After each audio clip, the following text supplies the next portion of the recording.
conversation with a Middle Eastern agent. So last month around June the 8th, Spirit has been heavily showing me things concerning with the war. You know, we have this ongoing issue with Iran versus America. So on June the 8th, she showed me fighting in the middle of like a wooded area and me carving things inside of a tree like symbols and then running and shooting and fighting.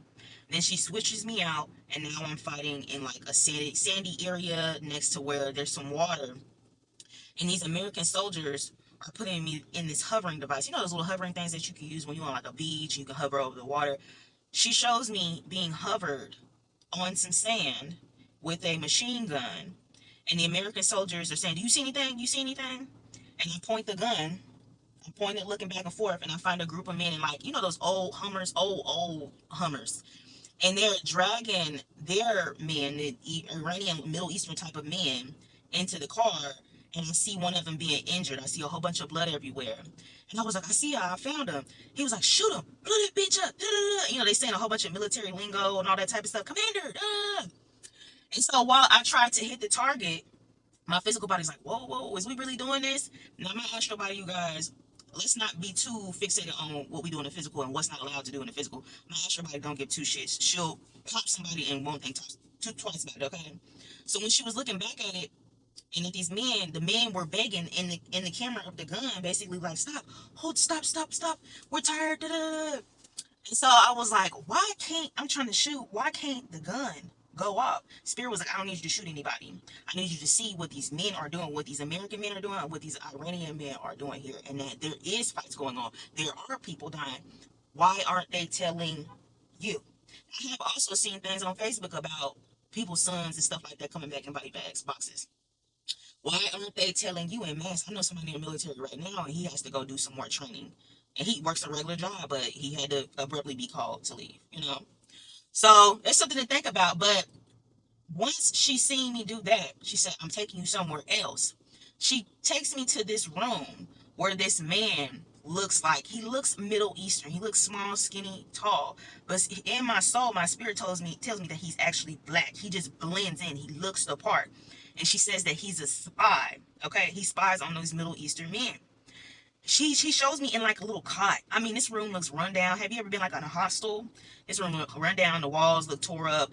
It looks like he can make it clean. You know, it looks like he has some type of organization that's going on. Because you don't need much when you a spy. Because you in and out, on and out all the time. And so I took a chair that was in a corner of his room and I set it by him.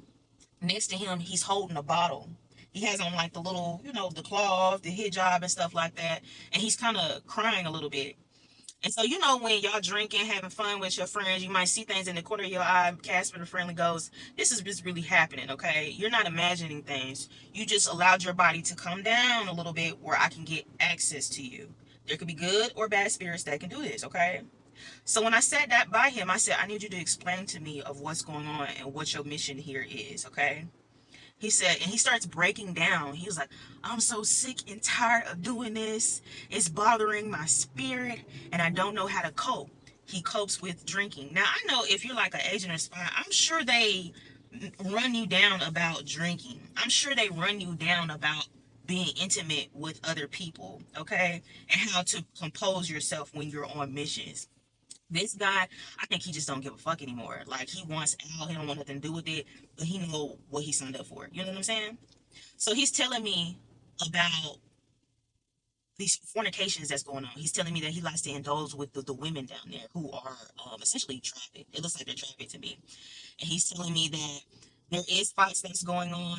There is tons of death.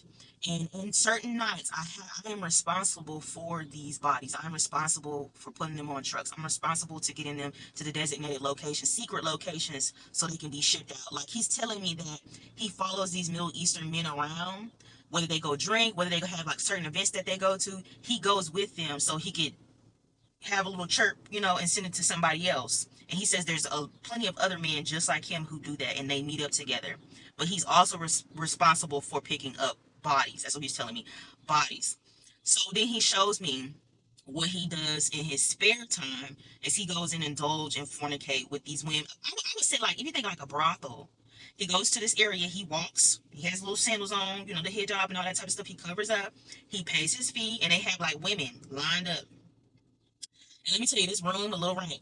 It's a little rank, but they got them little incense, them little Arabian looking incense and everything like that. And he got the man in the middle, bowing down. You pay your fee, you look at the girl you want, and I'm looking at the girls, and they got, think of like a little shawl, but it's like see through. You can see the boobies, you know what I'm saying? They got them covered up here.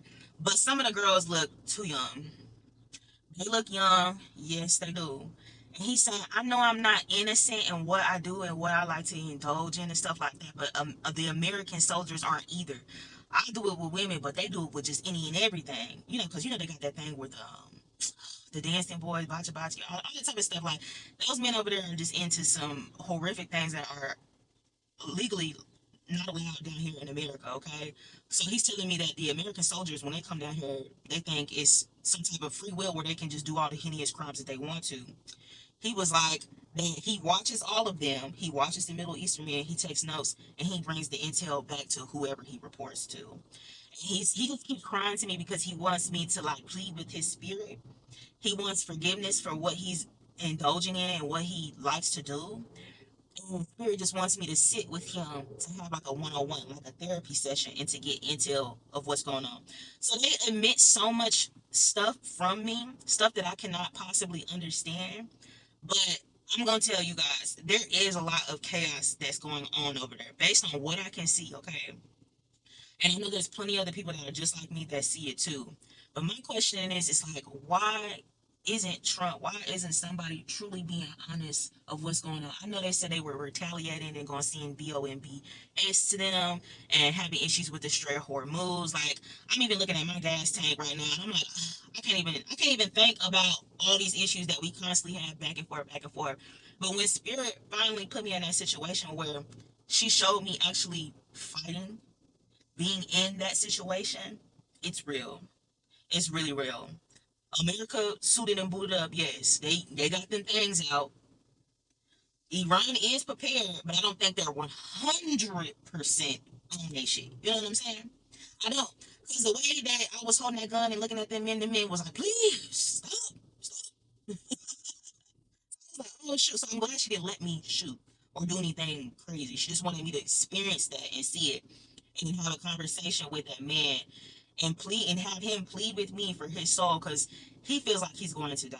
He feels like he's going to die here. He feels like he's not going to have a normal life once he leaves. So once I talk to him, just basically having a listening ear, Spirit puts me in a bar and she shows me drinking over and over again.